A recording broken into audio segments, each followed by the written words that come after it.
कैसे आप सभी लोग। तरुण सीरीज में आप सभी का स्वागत है। आशा करता हूँ आप लोग स्वस्थ हैं, मजे में हैं और अपनी गाड़ी को बड़े स्मार्टली और सेफली चला भी रहे हैं। तो ये जो आज की मेरी वीडियो है वो थी, जैसा मैंने अपनी लास्ट वीडियो में बताया था कि मेरे ड्राइवर के साथ 8000 किलोमीटर पूरे हो चुके हैं। तो ये एक उसी का ओवरव्यू वीडियो है कि 8000 किलोमीटर चलाने के बाद मेरा ड्राइवर के साथ क्या एक्सपीरियंस है। सबसे पहली बात तो ये है कि इस गाड़ी के साथ मुझे 1 साल हो जाएगा अगले महीने। अभी जुलाई का महीना चल रहा है, अगला महीना अगस्त का है। अगस्त के ही महीने में मैंने पिछले साल ली थी, तो अब इसको 1 साल होने वाला है। यानी कि आप कह सकते हो कि 1 साल में अभी 8000 किलोमीटर पे आई है। जैसे फिलहाल कोविड की वजह से ड्राइविंग बहुत कम हो गई है, काफ़ी लोगों की वर्क फ्रॉम होम का सिस्टम ज़्यादा चल गया है, तो मोस्टली मेरा भी वर्क फ्रॉम होम ही रहता है, तो कम ही गाड़ी बाहर निकलती है। तो एस्टिमेट ले लेते हैं कि इस महीने में मेरे ख्याल से 200-300 किलोमीटर मे भी और चल रहे हैं। उससे कम ही रखूँगा, बट ये मैक्सिमम है। तो मोर और लेस मैं इसको 8000 किलोमीटर लेके ही चलूँगा कि इसमें अब मेरा क्या एक्सपीरियंस इस गाड़ी ने दिया है। तो मैं सारा डिटेल में आप लोगों को बताऊँगा कि कौन सी बातें प्लस है, कौन सी बातें माइनस है।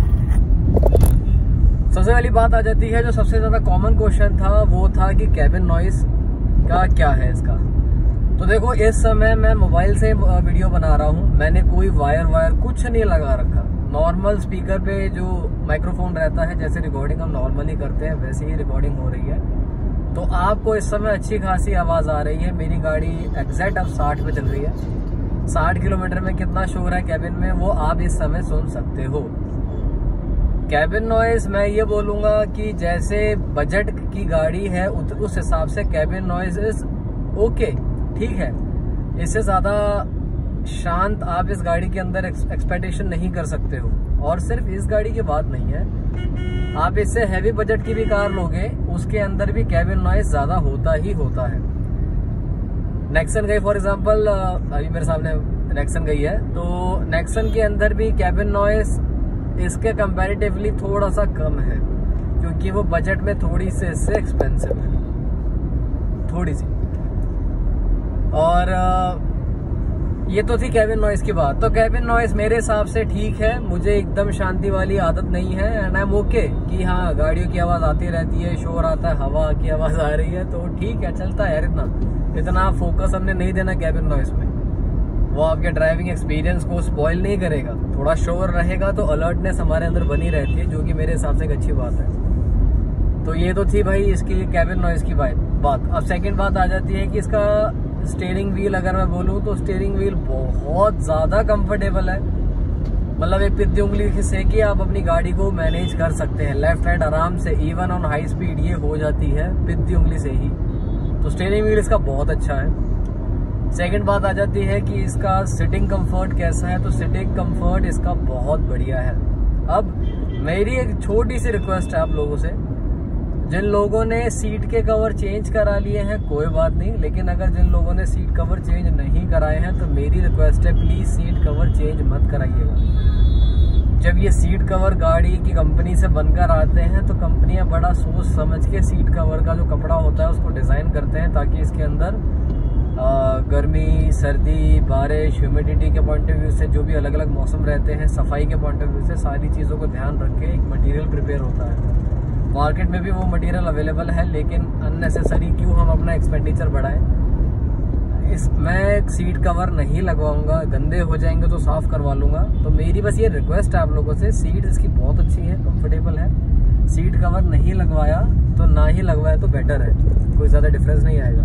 मेरी गाड़ी की जो माइलेज है वो 13 के नीचे आ चुकी है। इसका एक अपना रीज़न है, और मेरी गाड़ी ही है वो जिसने मुझे 23 की माइलेज भी दी है इसी गाड़ी में। अभी ये 13 से नीचे आ गई है।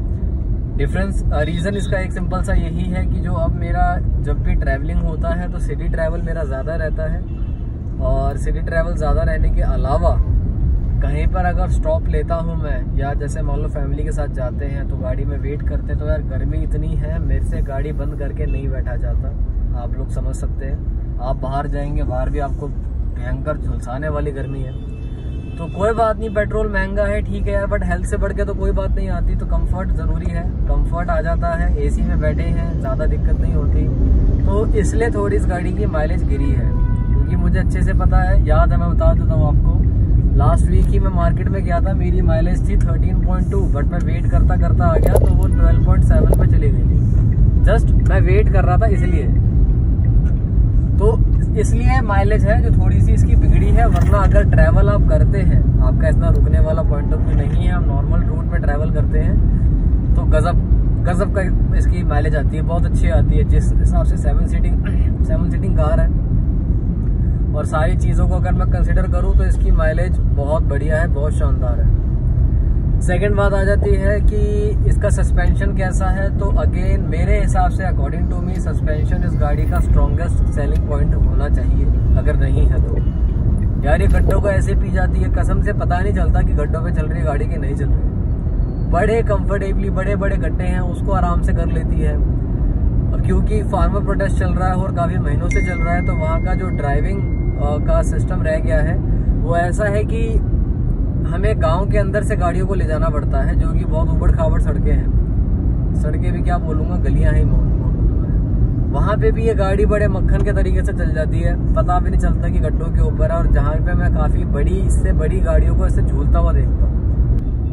हाँ, एसी इसका बड़ा सेलिंग अच्छा एक पॉइंट है कि तीनों रो के अंदर इसमें RXL मॉडल के अलावा बाकी तीनों वेरिएंट है, L में, T में और Z में, तीनों के अंदर 3 रो AC मिलते हैं आप लोगों को। AC इसके अच्छे हैं, अच्छे क्या बोलूँगा, काफ़ी अच्छे हैं। अगर आप चाहते हैं कि गर्मी के मौसम में एकदम से आप AC चलाते हैं तो छोटी सी एक एडवाइस देता हूँ कि शीशे वीशे खोल के फटाफट पहले गाड़ी को ऑन करके AC चला के छोड़ दें। जब भी आप चलने जा रहे हो उससे 5 मिनट पहले ये कर दें। अंदर की गर्म हवा बाहर चली जाती है और AC पे ज़्यादा लोड नहीं पड़ता। आप जब अंदर बैठते हैं तो उसमें अनकंफर्टेबल नहीं होते आप। तो ओवरऑल अगर मैं बोलूं तो 8000 किलोमीटर के बाद मैं बहुत ही ज़्यादा सेटिस्फाइड हूँ अपनी गाड़ी के साथ। एक्चुअल में मैं बहुत सेटिस्फाइड हूँ। और छोटा मोटा काम हो, जहाँ भी हो, कि जहाँ लगता है कि गाड़ी को ले जाना चाहिए तो वहाँ पे मैं गाड़ी को लेके जाता हूँ। सिटी में भी ये बहुत बढ़िया है, ज़्यादा स्पेस नहीं लेती है। लॉन्ग रूट पे लेके जाता हूँ तो सामान बहुत इजीली आ जाता है, तो वहाँ पे भी मुझे कंफर्ट मिल जाता है। तो मैं बहुत सेटिस्फाइड हूँ। एंड अगेन, अगर आप लोगों के पास ड्राइवर है तो आई एम श्योर आप लोग भी काफ़ी खुश रहेंगे। और अगर नहीं है तो आप लोगों से मैं ये एक रिक्वेस्ट बोलूँगा कि भाई इसकी टेस्ट ड्राइव ज़रूर करवा लेना। टेस्ट ड्राइव करवाओ। आपको ऑटोमेटिक वर्जन लेना है, मैनुअल लेना है, दोनों की टेस्ट ड्राइव लो। मेरे पास ऑटोमेटिक वर्जन है RXL का and I am happy with it. मैं बहुत खुश हूँ, वाकई में बहुत खुश हूँ।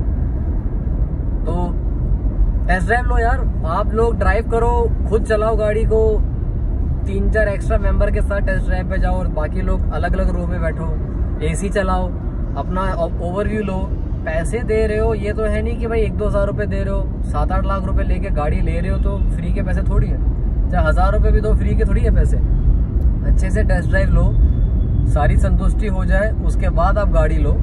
एंड गाड़ी लोगे तो आई एम श्योर, अगर आप एक फैमिली कार के रूप में गाड़ी को ढूंढ रहे हो, जहाँ आप ज़्यादा भगाने में यकीन नहीं रखते, गाड़ी की स्पीड आप नॉर्मली चलाते हो, जैसे मैं चलाता हूँ 60-70 बस उतनी, उस हिसाब से ये गाड़ी आप लोगों के लिए बेस्ट है। 4 स्टार रेटिंग तो इसको मिल चुकी है सेफ्टी में, तो वो भी इसका एक प्लस पॉइंट ही है, जिसमें आगे जाके मार्केट में अगर आप इस गाड़ी को रीसेल करेंगे तो आई एम श्योर उसमें भी इसको बेनिफिट मिलेगा ही मिलेगा। तो ये मेरा ओवरव्यू है 8000 किलोमीटर के बाद। काफ़ी खुश हूँ मैं, I am very much happy and I am very much satisfied. तो आप लोगों के पास अगर ड्राइवर है, आप लोगों का क्या एक्सपीरियंस है अपनी गाड़ी के साथ, कितनी चल चुकी है, क्या आप लोगों को प्लस लगता है, क्या माइनस लगता है। हाँ, माइनस को लेके मैं 1-2 बात छोटी सी बता देता हूँ कि मुझे पर्सनली इसका रिवर्स हल्का सा वीक लगता है। मेरा पर्सनल ओवरव्यू, मैं ये नहीं कह रहा कि गाड़ी का वो वीक है ही है, क्या पता मेरी पार्किंग रिवर्स लेने का जो तरीका है वो इतना अच्छा ना हो, तो इसलिए मेरे लिए रिवर्स गियर जो है इसका थोड़ा सा वीक है। एक तो वो वाली बात आ जाती है। सेकंड बात आ जाती है कि भाई ये गाड़ी ओवरटेक लेने के लिए नहीं बनी है। मैं इसको माइनस में नहीं डालूंगा, वो बेसिकली इस गाड़ी का प्लस पॉइंट ही है, क्योंकि भाई ये गाड़ी पहले ही बता रखी है कि भागने के लिए नहीं बनी है, ये नॉर्मल ड्राइव के लिए बनी है। तो ओवरटेक ना लें इसके अंदर, क्योंकि ढंग से आप नहीं ले पाएंगे और फिर वो ओवर स्पीडिंग हो जाएगी, विच इज़ वेरी रिस्की। तो अच्छी गाड़ी है, प्रैक्टिकल कार है, काफ़ी स्पेशियस है, अंदर काफ़ी सारा स्पेस मिल जाता है। तो ओवरऑल आई एम हैप्पी। तो आज की वीडियो मेरा बस यही थोड़ा एक्सपीरियंस था। तो आप लोगों का क्या एक्सपीरियंस है प्लीज़ मेरे साथ शेयर करो कमेंट में। एंड होपफुली आगे भी मैं और वीडियोस ड्राइवर की अलग अलग एक्सपीरियंस के साथ आप लोगों तक लाता रहूँगा। मेरा कैमरा भी हिल गया है तो आप समझ सकते हैं वीडियो बंद करने का टाइम आ गया है।